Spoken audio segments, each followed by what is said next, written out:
Yo, what's up, guys? Welcome back to another Chubbs Reviews where I bring you a review every Monday, Wednesday, and Friday. And today I'm bringing you a review at like 3 in the morning. Just finished watching WandaVision, the final episode. All 9 episodes are out. If you have not watched the show yet, definitely watch it now, all in a row. Probably a way better experience than fucking 1 week at a time. But I don't know. I've reviewed a couple episodes here and there leading up to this, but this is the overall series review. And what we have here is a show strictly about Wanda and Vision, WandaVision, where the first couple episodes are like old 50s, 60s, 70s sitcoms, and then it slowly gets into like 80s and 90s sitcoms, but it has like real life shit going on. And basically, this is a very unique show. I mean, the premise is, Wanda, you have to know what happens in Endgame and stuff like that. Vision is dead. And Wanda, knowing that knowledge, you're like, why is Vision here in this city or in this TV show with WandaVision, with Wanda, and like living a normal life? It was a lot of mystery throughout the entire season, and that is extremely good because it does solve a lot of, solve a lot of the questions or answer them. Along with, I would say there's a few complaints, like the ending leaves a few questions completely unanswered, but that's kind of the Marvel universe. Maybe we'll get it in the Doctor Strange movie, which Wanda is supposed to be a part of, or Scarlet Witch, even.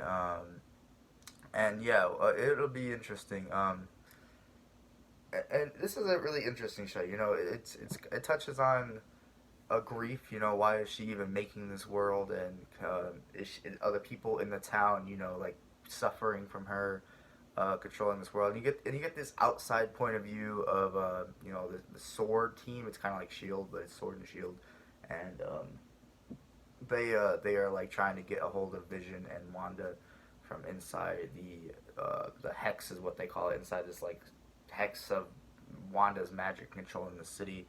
And you get a lot of not interesting, but callback characters like Jimmy Woo from Ant-Man, and Darcy, whatever, from Thor: The Dark World. I think that's when she came in. And you get Monica Rambeau, which was the little girl from Captain Marvel. It was basically Captain Marvel's best friend's daughter.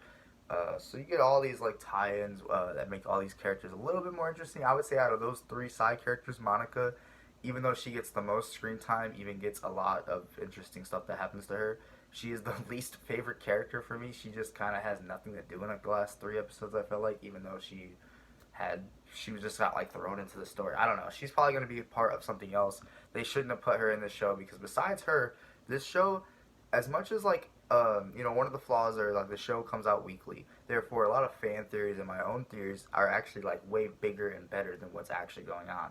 And that's not really Marvel's fault. It's just I'm thinking big here. I'm thinking they're gonna include the X-Men. They're gonna include the Fantastic Four. They're gonna include something. And just, I wouldn't go into that really expecting any of that shit. I would go into it as a really solid Wanda and Vision story, or like a Scarlet Witch and Vision story together, and in a very unique story at that. It's kind of like a movie, really, when you watch it all together.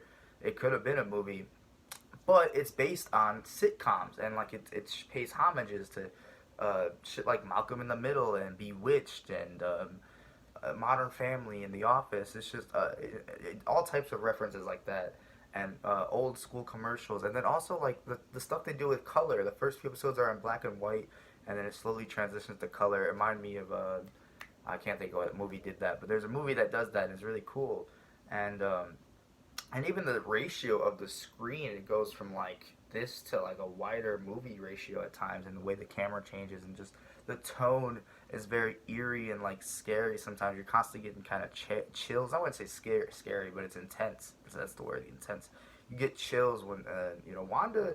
Elizabeth Olsen plays a fantastic Wanda, and Paul Bettany, whatever, plays a fantastic Vision. This is actually just a really surprising show, uh, in a sense that, one, people didn't think it was going to be a must-watch, and now I think it's 100% a must-watch.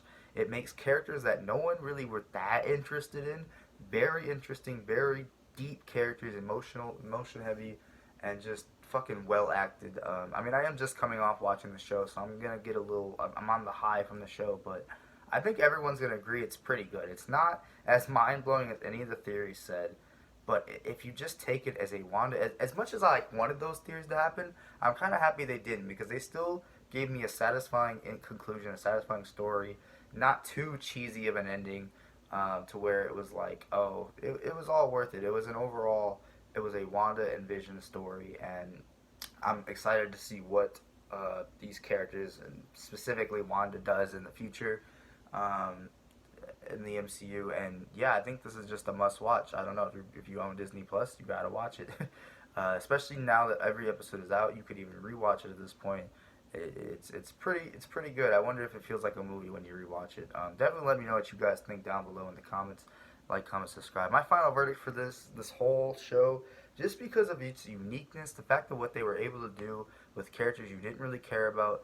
Yeah, some episodes are kind of corny. Like like Hayward. This is a really typical military douchebag villain guy, and Monica's kind of wasted, I feel like. And but there are some really awesome moments in here, and just really unique show. It's probably a 9, but I think I'd give it a 10 just because I just it's unique. I think it's going to be one of the better shows, and it sucks that the Falcon and the Winter Soldier's up next. I think that show's going to be good, but it's going to be action heavy, and it's not going to be as deep or emotional or as probably as good as WandaVision. That's just my prediction. I hope I'm wrong, but I think this will set a really high bar, and that could go bad. But right after Falcon and the Winter Soldier, we got Loki, which I think will set another high bar and actually fulfill it. I don't know. I don't think people have high bars for Falcon and the Winter Soldier, but they might now that WandaVision was so successful. So yeah, we'll see. Thank you guys so much for watching. Like, comment, subscribe. Peace out.